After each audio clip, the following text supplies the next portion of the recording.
പാട്ടെങ്ങനെയുണ്ട് കൂട്ടുകാരെ? ഇഷ്ടമല്ലോ.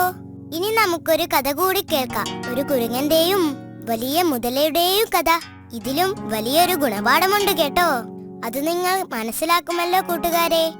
ഞാൻ ചോദിക്കും, അപ്പം പറഞ്ഞില്ലെങ്കിലേ നല്ല ചുറ്റടി കിട്ടും കേട്ടോ.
ഈ മീനുകളൊക്കെ തീറ്റക്കൊതിയന്മാരാ.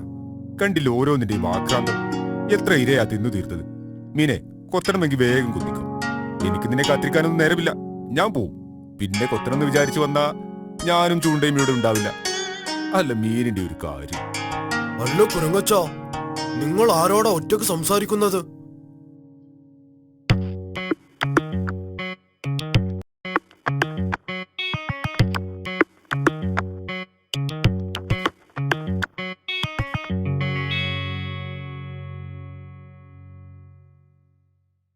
നീ ആരാണ്?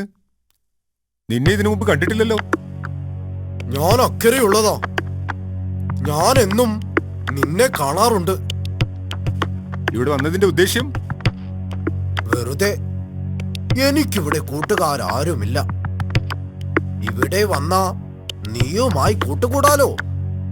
എനിക്കാണെങ്കിൽ പഴങ്ങൾ വളരെ ഇഷ്ടമാണ്. ഈ മരത്തിലെ പഴങ്ങൾ നീ പറിച്ചു തന്നാൽ എനിക്ക് നിന്നെ പോലെയൊന്നും മരം കയറാൻ അറിയില്ലല്ലോ.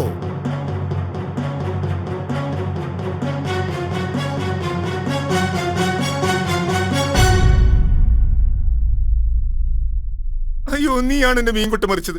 ഞാൻ എത്ര നേരം മെനക്കെട്ടി പിടിച്ചതാണ്. അയ്യോ അയ്യോ, ഞാനല്ല. നീ തന്നെ. ഇനി ഒന്നും പറയണ്ട. അയ്യോ ചങ്ങാതി, സാരമില്ലെന്നേ.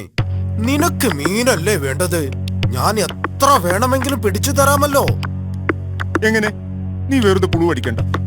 പുളുവല്ല, ഞാൻ പിടിച്ചു തരാം. പക്ഷേ പകരം നീ എന്ത് തരും? പകരം ഞാൻ എന്ത് തരാനാ? നീയല്ലേ എന്റെ മീൻകൊട്ട മറിച്ചത്. വെറുതെ വർത്തമാനം പറയാൻ വന്ന്. ചൂടാവല്ലേ ചങ്ങാതി. ഞാൻ പിടിച്ചു തരാം. പകരം നീ എനിക്ക് പഴങ്ങൾ പറിച്ചു തന്നാൽ മതി. അതൊക്കെ ഞാൻ എത്ര വേണമെങ്കിലും പറിച്ചു തരാം. നീ മീൻ പിടിച്ചു തന്നാ മതി. ഓ ശരി.